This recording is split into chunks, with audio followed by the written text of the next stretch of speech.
Thank you, Rob. Hello, ladies and gentlemen, friends. Actually, it says on my paper that I'm grateful for this opportunity. I'm not so sure anymore. First of all, having heard Norina, who is as inspirational as I probably can never be, then I do not have fancy slides like people from the commercial sector. I can also not be as brief as Johan was just in his speech, because after all, I am from the government.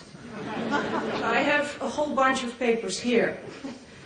And in addition, being from the government, I have a feeling that what I am going to have to tell you is probably, yes, we can, but. This is the government's perspective, sometimes. I can just hope it's going to be of interest to you. After all, I am giving this speech, as Professor van Tulder just mentioned, on behalf of the Minister for Development Cooperation, Mr. Koenders. So in a way, don't blame me. The only thing I have going for me really is I am a career diplomat. So I'm going to try to tell you this story in a way that you're actually going to swallow it, even though we're already in your, I think, cocktail time. Anyway, before going into detail about our approach to the public-private partnerships and our thinking about them, let me say that we started our partnership approach not long ago. And every day we are still learning. So I would ask of you not to expect to hear from me all the answers to the questions that Professor van Tulder raised. But what I will try to do is share with you some of our experiences with public-private partnerships, outline some of the dilemmas that we face, and propose a possible way ahead for the near future. At the outset, I want to give you the wider context in which our policy making about public-private partnerships evolves. Because this conference is really, it has been mentioned, taking place in turbulent times. But not only because of the events of last night, it's also because of the past few weeks that have been dominated by financial meltdown, with an enormous direct and indirect impacts on banks, governments and individuals. Let me quote what Kofi Annan, Michel Camdessus and Robert Rubin wrote in the FT on the 31st of October, when speaking of the lessons taught by history and their personal experiences. One lesson is that when crises occur, the least responsible are usually the worst affected and the least able to cope. The second is that crises can provide the momentum for reform and radical change. Indeed, there is a great risk, we feel, that the weakest shoulders will bear the heaviest burden. The financial crisis is likely to hit the poor in Africa disproportionately hard. However, as was stated by the British Prime Minister Gordon Brown in his address to the United Nations high-level event on the MDGs in New York a little over a month ago, this is no time to renounce on our previous commitments. Actually, the Netherlands government shares the vision of Brown that this would be the worst time to turn our back on the Millennium Goals. In 2008, as you probably know, we are halfway towards the MDG target date. And I was in New York exactly a month ago with Prime Minister Balkenende, Foreign Minister Verhagen and Minister Koenders. 192 world leaders have gathered there to take a critical look at the progress made towards achieving the MDGs. And the conclusion was that we have made some progress, it was mentioned before, on some of the goals, but that we still have a long way to go. Since coming to power a year and a half ago, the Dutch government has recognized that an extra effort is needed if we are serious about our commitment to achieving the MDGs. More specifically, the government is convinced that new, innovative partnerships are needed. In the words of Minister Koenders, as expressed in a policy paper that he published in October 2007, in order to achieve the MDGs, contributions are needed from thinkers, doers and providers. At the Ministry, we are fully aware that these roles cannot and should not always be played by the government alone. Other actors are needed, and their contributions are equally important. That is why the policy paper I just mentioned speaks of development and poverty reduction as our common concern, een zaak van iedereen. It implies also that we consider the Millennium Development Goals our shared goals. goals that cannot be achieved by governments alone. We have come to the conclusion that in order to achieve them, we need to cooperate with the private sector, with NGOs, with universities and research institutes. We are looking actually for a variety of partners, conventional and less so. And even more so, we are especially interested in unusual partners, and we are looking for them in the commercial sector as well. So for the Ministry, working with the private sector really is no longer an issue that is open to discussion. It's part of the acquis of development cooperation. And we have embarked on partnerships as a means of achieving development. We already have actually gathered some experience in doing so. At the moment, the Ministry is involved in various partnership agreements, which have resulted from an event held in a small place in the Netherlands called Schokland in June 2007. Companies, organizations, universities and individuals signed innovative agreements that we call Schokland or Millennium agreements, adding a new dimension to existing partnerships between various public and private bodies. I would like to take a closer look at some of these agreements, since some, I think, really deserve your special attention. First, Green Light for Africa. The main objective of this partnership is to provide 10 million people with access to sustainable light by 2015. In its first stage, this activity is carried out in Ghana. The Ministry and Philips are each investing 3 million euros. Philips are putting their money into the design and the development of a high-quality, rechargeable solar lamp, but also into training and distribution. The Ministry, in its turn, is investing in raising awareness, training small entrepreneurs, setting up microcredit institutions, and establishing a sustainable open trading system that benefits small traders most of all, while at the same time being accessible to other suppliers as well. We see this as a valuable contribution to the MDGs, because the lack of light means that millions of people in Africa cannot work in the evening and children cannot do their homework. Hospitals, factories and other businesses can barely operate effectively once it gets dark. Access to modern energy, therefore, is a precondition, as we see it, for development. So through this partnership, we are jointly investing in creative solutions, combining the creativity and entrepreneurship of Philips with the experience of African organizations and the expertise available at the Ministry and our embassy. I really would like to underline that the Ministry's contribution to this activity does not take the form of a subsidy to bring down the price of the lamp. Granted, the price of the lamp has been an issue, even discussed in the public arena. But Philips have shown themselves willing and able to redesign their product and come up with a cheaper version that better suits the needs of people in rural areas. Another example of a partnership with huge potential is the Health Insurance Fund. This public-private partnership consists of two key elements. The first of these is the establishment of a fund to promote private healthcare insurance for the poor. Premium payments are temporarily subsidized for low-income groups who would otherwise be unable or unwilling to take out insurance. At the same time, the fund is helping to improve the private healthcare infrastructure through the creation of a private investment fund, which takes the pressure off public healthcare services and generates a new source of healthcare funding. The Health Insurance Fund offers low-income groups basic healthcare insurance that also covers, for instance, the treatment of HIV/AIDS. The fund's main beneficiaries are people who were previously uninsured, but who nevertheless spent part of their income on healthcare that was often of very low quality. They now spend the same amount on an insurance premium, subsidized by the HIF. The result is really a more efficient healthcare system with sustainable source of funding, enabling hospitals and private clinics to respond to insurance-backed demand. Like in the case of Green Light for Africa, we could not have set up this partnership without the expertise and the experience of the private sector.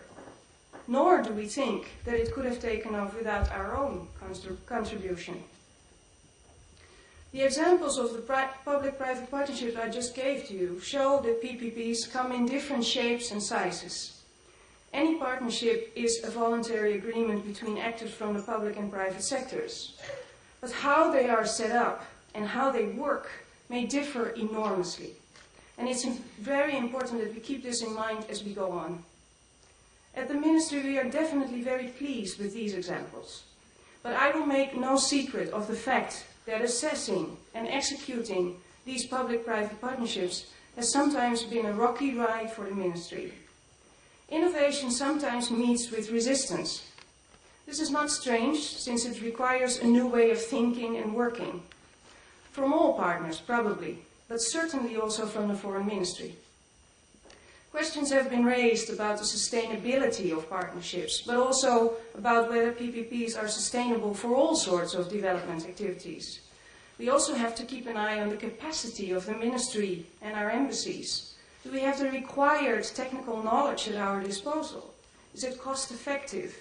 And at what point do we risk crossing the line between financing development aid and subsidizing companies? Despite these dilemmas, we decided to extend our experience in this field and encourage these types of agreements by earmarking 50 million euros from the development aid budget for what we have labeled the Schokland Fund. The underlying idea is that €1 from the public sector would generate the same or even double that amount from the private sector, meaning that additional funds would be generated and possibly create a multiplier effect. And this is ultimately what we need to achieve the MDGs by 2015. Unfortunately, it's too early today to present you with an evaluation of the Schokland Fund. That does not mean, however, that things have come to a standstill or that we have stopped thinking about our partnership approach. Are we attracting the right partners? Are we getting the best proposals? How can we be sure that we are not faced with second-best ideas? And how many of the applicants view us merely as a source of funding? These are some of the questions that we continue to ask ourselves. Ladies and gentlemen, while working on development cooperation and engaging with the private sector, we actually do, and I don't think we should ever forget one thing. Even though maybe Giles may say something different about it, but we feel that companies always have one main objective, and it's profit. Whatever the involvement of companies in developing countries, it is generally not for ethical or moral or other reasons. Now, some of you may say, well, what about corporate social responsibility, something that more and more companies worldwide are engaging in? We definitely welcome companies' growing interest in being socially responsible in their business activities. But at the same time, one should not turn a blind eye to the fact that CSR may also be inspired by the desire for positive PR, especially back at home. In other words, being socially responsible is not necessarily the same as engaging in business activities that contribute to the MDGs. The challenge for my ministry, therefore, is to get companies to develop a greater sense of the need for economic growth in developing countries and to convince them of the opportunities that it will bring to them.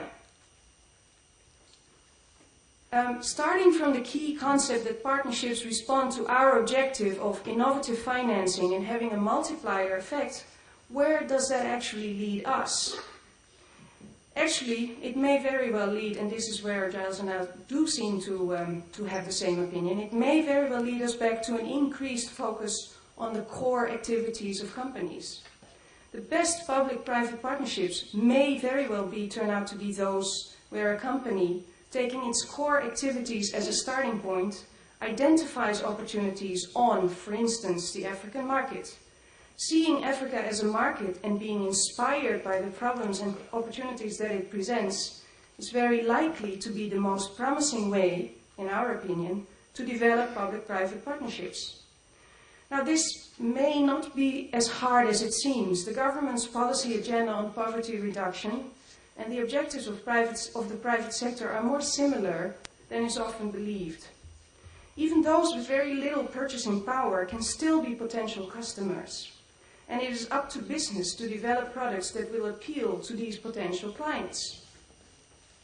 And we know from experience now that companies often have enough reasons and a very good sense for doing exactly that. Think of Philips and the insurance companies involved in the health insurance fund. This does not mean, however, that the government is always aware of this. There are lots of activities undertaken by companies in developing countries, some of them extremely interesting and worthwhile, that we are not involved in. We don't even know about them. Would we like to change that? Not necessarily. The ministry does not want to be involved if there is really no need. What it does mean, however, is that in a changing, globalizing world, the governments need to rethink and redefine their roles in development. Government budgets alone will not solve global poverty.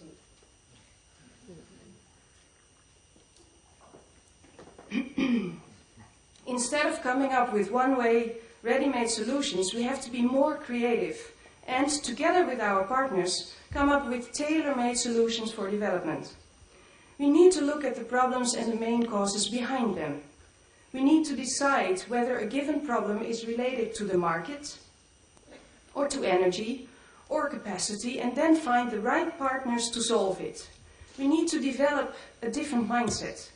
Government policy must adapt to a new reality and adopt a more integrated, flexible, and project-based approach. Actually, the need for a creative and flexible approach on the part of both governments and businesses is also underlined by the wide-ranging consequences of the financial crisis in the United States and other parts of the world. The enormous stress on worldwide financial systems has encouraged governments in the developed world to take on an activist role. That's what we see these days. For development cooperation, the agenda is to help maintain investment and capital flows to Africa and elsewhere. We have to be anti-cyclical. Wherever possible, we have to cooperate with the private sector to maintain economic growth and job creation at the levels we've seen over the past decade. And this will not be easy.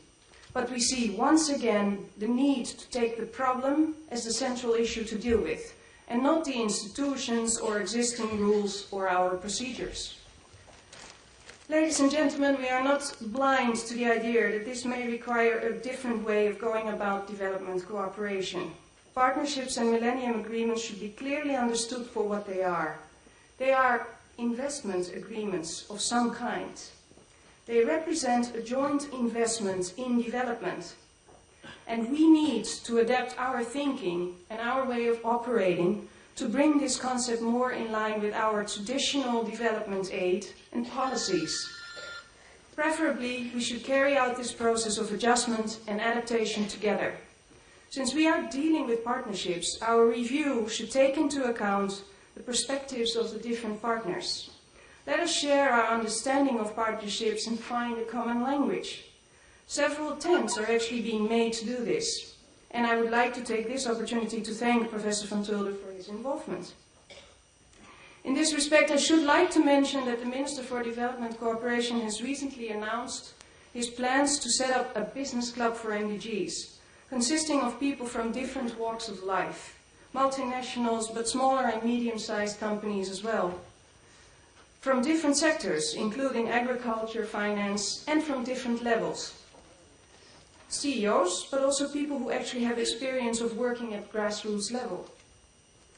So, to conclude, in order for the MDGs to be achieved, we need to stimulate economic growth and equity in developing countries, and we need to do this together, in partnership. Governments have to admit that companies are the source and the engine of economic growth. At the same time, as in any good business relationship, we need to remain critical of each other. We do not form partnerships for their own sake. Partnerships are not the aim. They are a tool. They are a means to the end of development, and they are a mindset. We should use the existing examples and look at their assets. Ideally, their ability to create leverage by involving non-traditional private partners and to generate additional resources, and their potential to be upscaled and to multiply results. And we must develop more modern ideas to deal with this, simply because that is what modern development cooperation requires from us. and that is how it will look in the future. Let me end by borrowing one more quote from the FT article by Anand Khan and Susan Rubin. Big problems are the opportunity for big thinking, and that should inspire all of us. Thank you.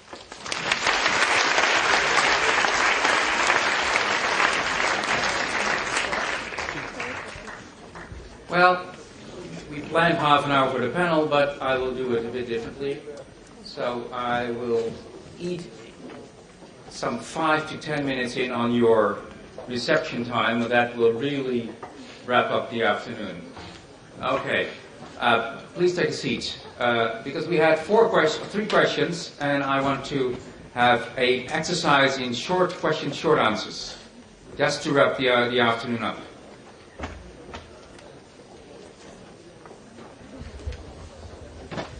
And every round, I will ask Norina Hertz to have the last word on this. So you can prepare yourself. So Giles Bolton. Partnerships, are they a necessary or a sufficient condition for your business model? Yes or no? It should be on. They're essential for our business model. But as I said when I was speaking, the most important partnership is the everyday one with the customer. And we are, our success as a business depends on providing what the customer wants across every field, but also including people's values and ethical aspirations. Thank you. Johan van der Gronden. Partnerships, are they a necessary or sufficient condition for sustainable ecology? Yes. Thank you.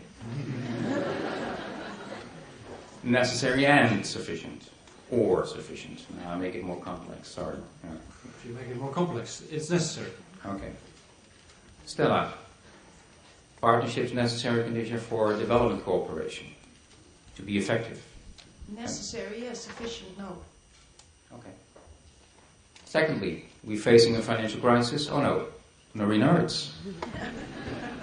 I promised to give it the last word in every round, so not just the last round. What is your opinion? So what's the question? Are we facing a financial crisis? No, it's the first question. Are partnerships a necessary or sufficient condition for sustainable development?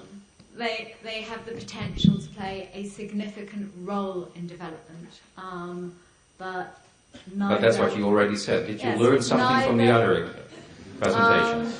Definitely not sufficient, and not always necessary. Okay. Thank you. That's why we need an academic answer here. Second round. Giles, CSR, under the financial crisis, because you were so kind to say we need long-term sustainability, might be even short-term losses. Should we believe that from Pascal? Yes. There's a bit of colour to add here.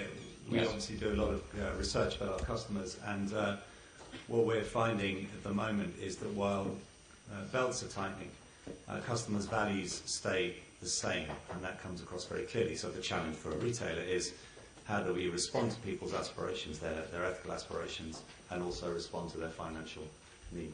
Thank you. Johan, the financial crisis is by many considered to be also a new chance for regulation. Isn't this the time to ask for stepped-up regulation for the environment? Because in the financial spheres it proved to be feasible. Yes, but I was also tremendously looking forward to answering your initial question. Can I also answer this? You can. Yes, you can. Because I would propose that we abolish all CSR departments. What we need is sustainable core business. And what I ask myself, why do we have OK Bananas here? Why do we need an OK sticker on our bananas? I want every banana in this country on the shelf to be OK.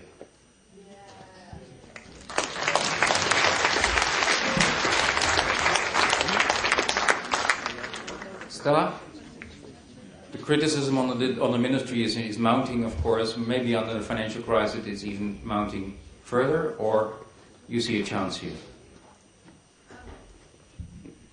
Yeah, that's a different question. No. If I can also just respond first to the question, I mean... of course you can. Basically, I addressed this in my speech. That's why I ask another question. Let me just tell you that financial crisis should simply not. We should not allow it to derail us from the track towards the MDGs. That's the overall answer. Okay. Norina, anything to add to that? I'll pick up the regulation point that you didn't answer on. I think this is a real opportunity for regulation. Yes. I think the weight that governments have put behind now talking about international regulation of banks is going to be now met by a public appetite for regulation not only of banks but also of those industries that they see to be behaving against the public interests. I think that companies like Tesco, can take a lead in advocating for regulations, and I know that some companies are actually taking this position, recognising that actually in a world in which probably the likely outcome is we will move towards greater regulation on labour standards, on environmental standards, etc. If you're there at the start, you'll be able to build a pretty strong barrier to entry and competitive advantage later on. But I do think corporate social responsibility as a driver, to add to the point that you made, Stella, it will always be aligned with corporate profits.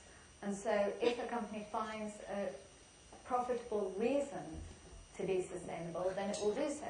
But, there are lots of kind of very unfashionable causes that there are no profitable reasons for getting involved in, like soil erosion in Africa, for example. We're not going to see many partnerships on that. So that's why it's not enough on its own, and that's why government does clearly have a role to play in all this, not just in encouraging partnerships, but in actually laying out the rules of the global game. Thank you. Final round. Priorities for the research agenda for business schools. Giles, any? Can I be really cheeky and give you two answers? Please do. One, as an ex-aid worker first, one of my deep frustrations of working in aid is there is such an absence of measurement of results. It is just deeply frustrating, and the same applies quite possibly with partnerships. So more research into what actually works will be really helpful in moving forward.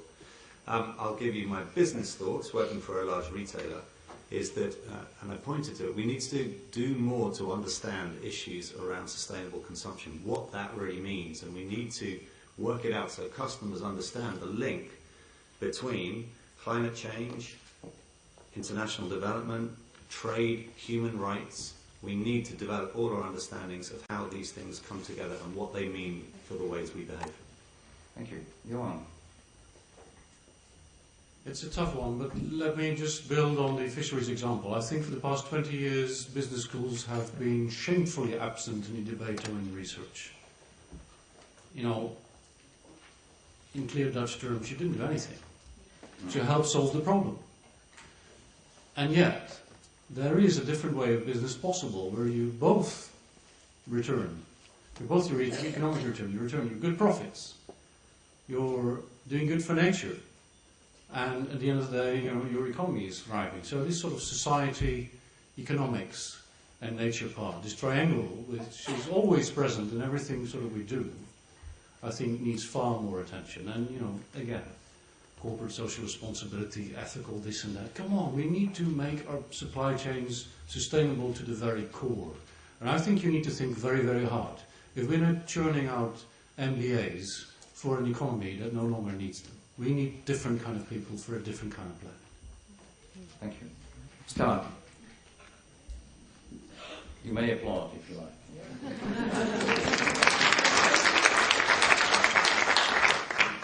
Well, I'm inclined to say, please join us. Come and help us with looking at these partnerships that already exist.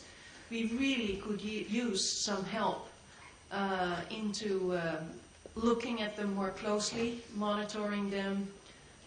Some have started, others have finished, others are having a difficulty to get off the ground. So, share with us your capacity and your research capabilities, so that we can really look into them and look at their assets, see what worked, what did not work, and why. Okay, thank you. Marina? I would encourage my academic colleagues to leave the ivory tower, to take up invitations by people like Giles and Stella to actually get involved with the real world, and to really investigate the complexities that really underlie development, partnership, the role that business can play in aid or cannot, the role that NGOs can and cannot play, and recognise and research the trade-offs that do need to be made. We've been living under an era of globalisation where the prevalent myth has been that it is a win-win situation, that the tide will rise all boats. Well, clearly that hasn't happened. Only the yachts have risen. And it's our responsibility as academics to debunk the myths, to look at the truths, to try and get closer to the truths, and to ground ourselves in reality.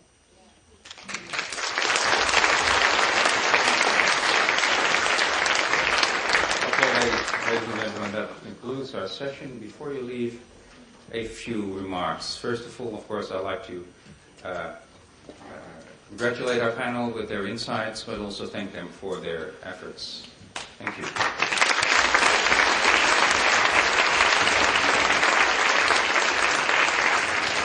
I'd like to thank Max Havelaar Foundation, Triodos Bank, the Rotterdam School of Management, the Research Center, Expert Center on Sustainable Business and Development Corporation for their efforts in organizing this. So thank you very much as well.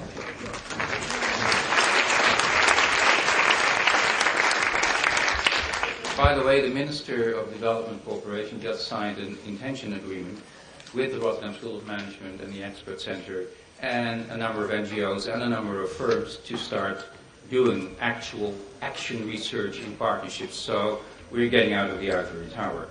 Finally, before, of course, I would like to tell you, fill out your surveys, bring back your badges, enjoy the fair trade reception. But I'd like to thank one final group of people that organized this all. They were the students that you encountered at the desk, escorting you to your places, perhaps. They are our crowd and our future. They are the master students of the Master of Global Business and Stakeholder Management, which is, in fact, living up to the challenges that you say today. They're sitting over there. Maybe you can stand up and then you will see.